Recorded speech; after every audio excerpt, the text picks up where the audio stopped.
Hello, and welcome to Make the Movie Already podcast. This is Maria Rios, your host and your friendly, frustrated filmmaker. This podcast is for you, otherwise busy creatives, artists, and the like who can't seem to find the time to finish or start your passion project. So join me on this journey to get it done.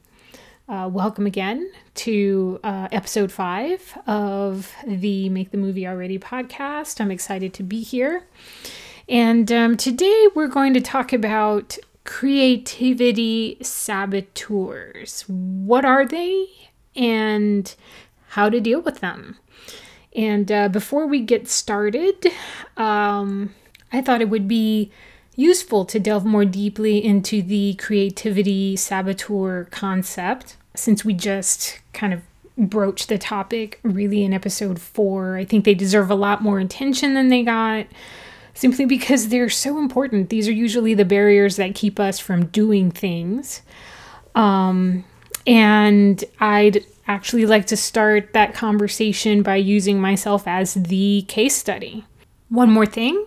I'd just like to clarify that the notion of saboteurs, in the sense that I'm using them, belongs to Professor Shirzad Chamine out of Stanford. He has a book called Positive Intelligence, and if you're listening to this podcast, I think that book would be of interest to you. But when I use the term creative saboteur, I really do mean it in a general sense. In a way that I experience it, things that are thoughts or circumstances that really keep you from, or have kept me from doing the things that I care about, making the art that I wanted, having the success that I wanted in when it comes to creativity. So thought I'd. All right, okay, let's get into what are these creative saboteurs? What are they? So again, a brief definition of creative saboteurs are their thoughts, circumstances that keep you from doing your artistic work, doing what you care about. And so they are barriers that for me personally, I would put into 2 buckets. So the first would be kind of like bad processes. So these are kind of faults in my approach to the project, and they're very intimately related to the project itself. But the second, and I would consider probably the most important because it's been the most limiting category for me, is what I would call, I guess, bad habits that include mindset, ways of thinking about the project, or kind of these thoughts that just kind of automatically land in my head, thoughts and feelings actually that have been powerful enough to stop me in my tracks.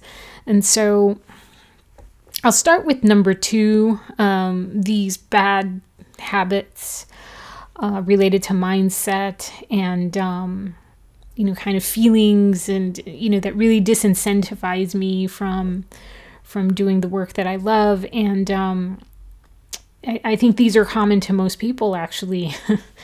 Perfectionism, fear, procrastination, competitiveness, overwhelm, and feeling tired. And so let me kind of illustrate how some of these have operated in my case.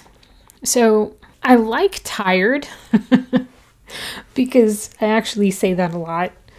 I do feel that a lot. I think that this weariness kind of comes from having, from work, from my professional job that requires me to be creative or to write or to lead, or it's demanding, multifaceted.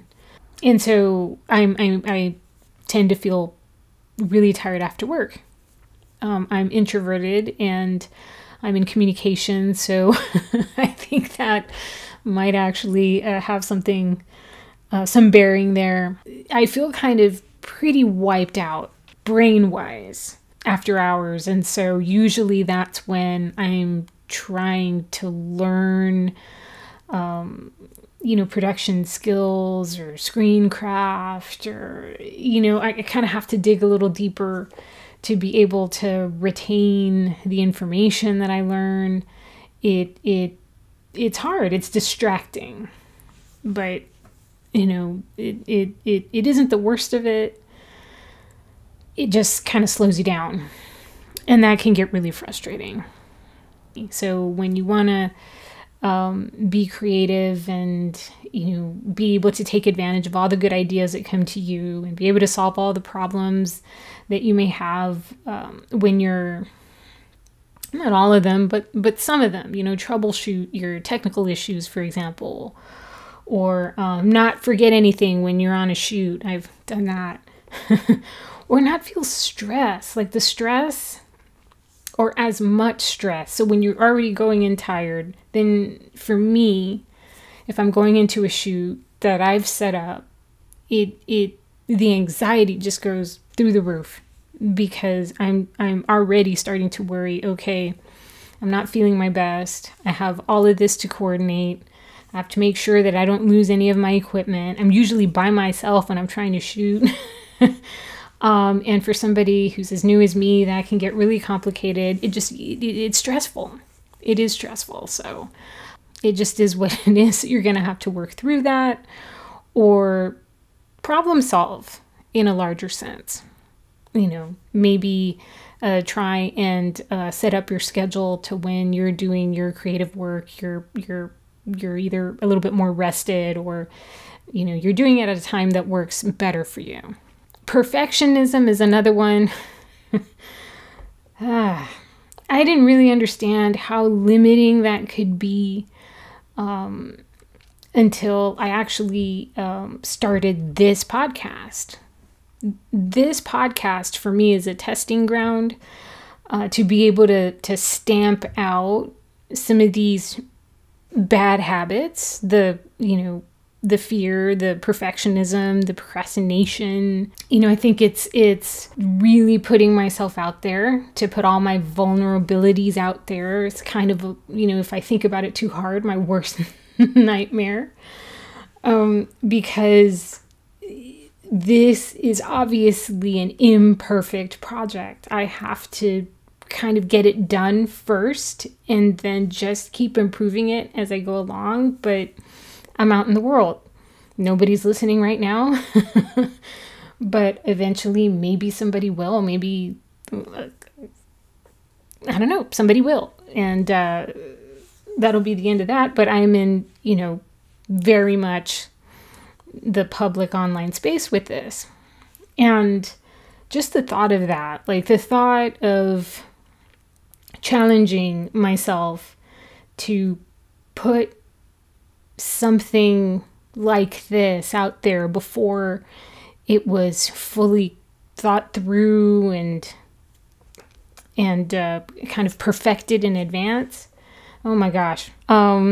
Well, it kept me from things. I mean, that would just bring me to a complete stop. So this podcast has been at least helpful these few weeks to kind of get me into the groove of a production practice that gets me more comfortable with being out there, and that's really important for me. So those are a couple of things that have that fall under the bad habits mindset kind of bucket that are significant. I mean, we could go on and on, but essentially we're kind of talking about the roots of these, kind of creative blockages, like writer's block, these kind of underpinnings that, go deep into our subconscious and create all sorts of havoc, and here we are. On the other side, the bad processes bucket, I think that I have essentially learned the hard way.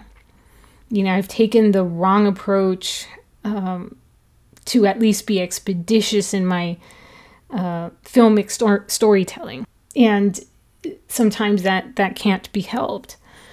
But I will tell you, though, that the significant barrier for me in taking the wrong approach, and I'll give you a concrete example of that, but I'll start with that significant barrier, is just trying to get over that block, that just creative block when I'm sitting, in the editing room and I'm looking at my footage and I cannot make heads or tails of it.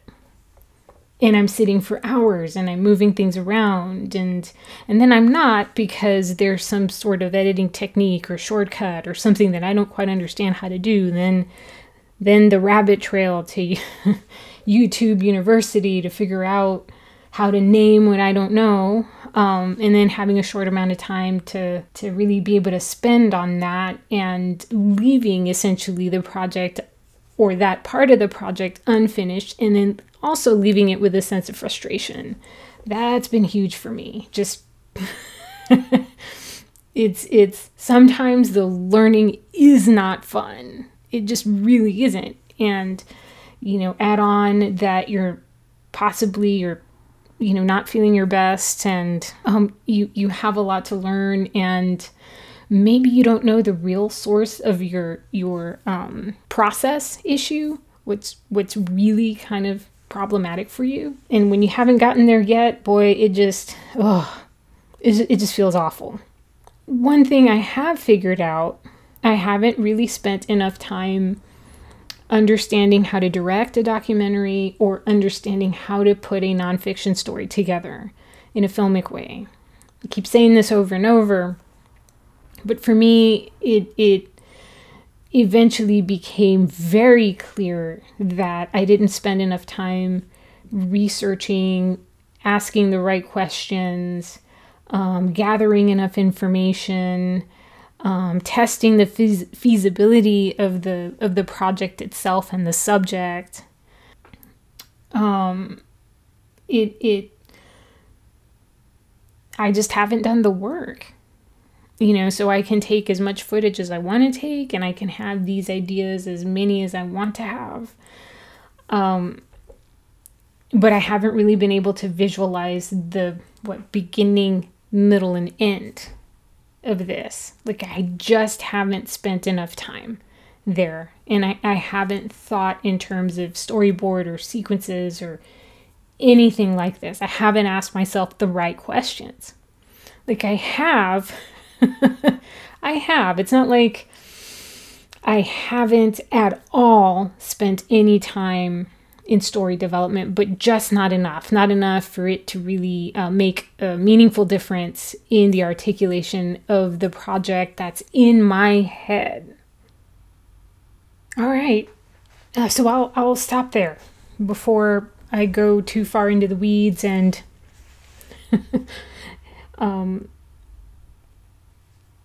yeah, as I'm apt to do when I'm about to turn into a pumpkin. I am recording a little later than usual, and I'm beginning to feel the day a little bit, so bear with me.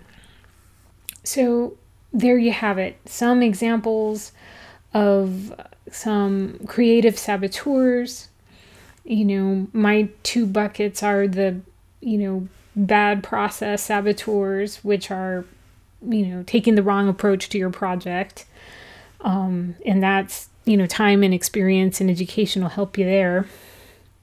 But also the bad habits, the bad mindset habits, these heavy feelings that can really be obstructive, and just add to the to the challenge of a challenge you're already experiencing. So and fear and procrastination and perfectionism and competitiveness and overwhelm. These things, I didn't really talk too much about all of them, but they're pretty self-explanatory. They're not helpful, and they can show up in everyday language like, I'm a loser, or I'm so lazy, or I'm never going to get this done, or no one's going to like this, or it may not even show up as language like that. And actually, that's kind of scratching the surface on language. Fear, procrastination, perfectionism. Perfectionism is an interesting one, and I'll kind of bring that up because, you could even make the case that maybe this podcast is a way of procrastinating on the actual filmmaking piece. But one thing that I've learned is that, I spend a lot of time on technical skills, but sometimes I don't spend enough time developing them. What's the word? I'm sorry, I'm starting to lose my train of thought. Arguably, I've been losing my train of thought, so bear with me. Consistency is what I'm looking for. I haven't been consistent enough in the editing room, or I haven't been consistent enough with camera work, or, writing down the story, or collecting all the B-roll, blah, blah, blah. List goes on. And for me, this podcast helps me, it helps me keep my skills fresh. So when I do approach the project and I'm going through my footage, it's just easier. It's faster. It's a faster process because I'm, in Adobe Premiere, for example, weekly, at least. So it's helpful in that regard. And one of these days, I won't meander as much on this podcast. And that's another thing that I'd like to work on, because I'd like to really be able to articulate the story I'm trying to tell. So all of these things, the podcast is practice pretty much. And it's fun. It's fun. It's a way to put together all of the things that I've learned in kind of a low stakes way, even though it's very public. And I'm trying not to think about that too hard. But yeah, so I'll leave it at that. Now that we've identified some of these creativity saboteurs, how are we going to deal with them? That's the question. Well, first things first, identifying them is not enough. Got to take it a step further. You've really got to get to know your enemy backwards and forward. So figure out why you're afraid, why you're procrastinating, why you're a perfectionism, or why you're a perfectionist. Like, really examine these habits and thoughts and try to get to the bottom of it. I think that's really important, because if you succumb to these bad habits, it could be that you're succumbing to self-sabotaging thoughts, or actually things that just aren't true about yourself. Actually, I'm talking about myself. So let me be clear, because my transformation into a pumpkin is happening a little bit quicker than I would want. But what I'm trying to say is that the more you know the why of however you're feeling, the more you challenge, the assumptions and thoughts and feelings that come with things like perfectionism and procrastination and fear and overwhelm and why you're tired. And these are the bad habit types of creative saboteurs. The better you'll be, because these bad habit saboteurs can really start to kind of speak to something running so deep within you that it's subconscious, and you might not be aware of exactly how you're sabotaging yourself. You could have, like, perfectionism is an interesting one because it can be highly productive, but you might have a really negative perspective on the work that you do. I got this project done on time, for example. That's what you say to yourself, right? Got the project done on time, but it sucked in these ways. A, B, C, D, E, and on and on. And if you're thinking and talking like that on the regular, that could be, it's been my experience, really distracting and inhibiting when you're trying to be creative, when you're trying to get a good idea, when you're trying to get flow. You can't think that you suck all the time because whatever your idea isn't perfect. The creation of art is a process. It evolves. You should feel flow. These negative thoughts interrupt the flow. So it's really good to get to the bottom of them. Do some reading, do some research, try to identify them, try to really recognize these, kind of bad habits as they come up. Like, see them for what they are.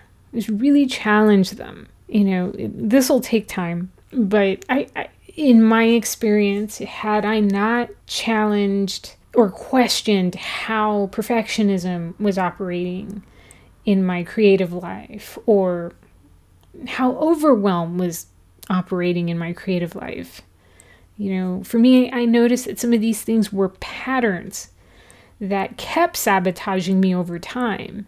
And eventually, I had enough evidence based on experience and on the completion of some projects. Like, I started to build up, a healthy list of counters to the fear and the procrastination and the perfectionism, etc., so that it was just harder for me to be able to, it was just harder for me to make those excuses, to normalize those bad habits. There's too much evidence to the contrary for me to say that I couldn't do the project for whatever reason.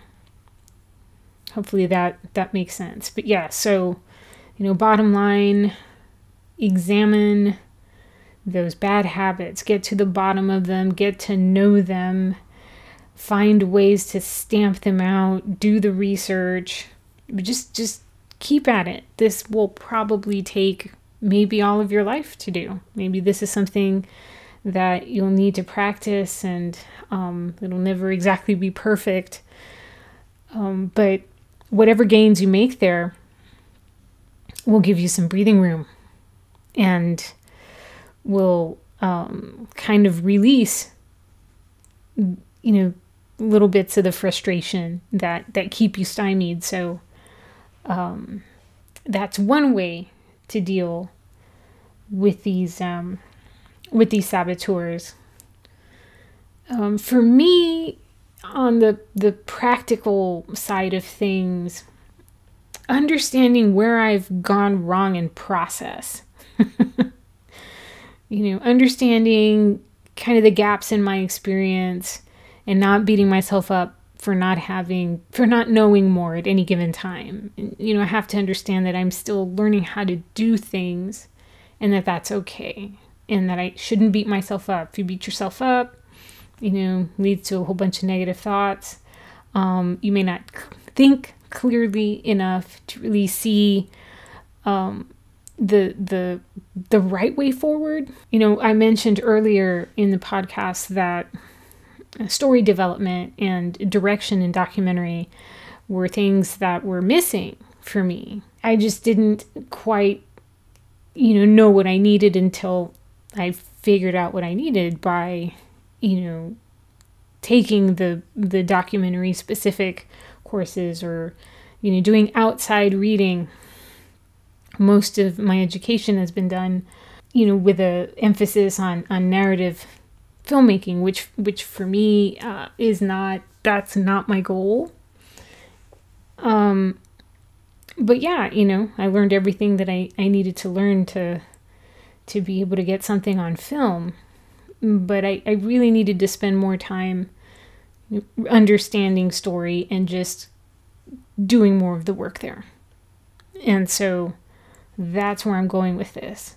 Actually, my emphasis with my own project will be that pre-production and story development and really spending some time there so that I have, the potential outlines and direction when I go into shoot, because I'd been doing it exactly the opposite way. I was shooting first and then asking questions later, and I didn't have enough film language knowledge when I was sitting in the editing room trying to make sense of all the footage. I just couldn't put anything together. I just really didn't understand it. And it's just because I didn't understand story yet, and I needed more time, experience, and specific examples related to non-narrative filmmaking. So, I can't beat myself up for that. You don't know what you don't know. So now I'm starting off on the right foot, and I have footage.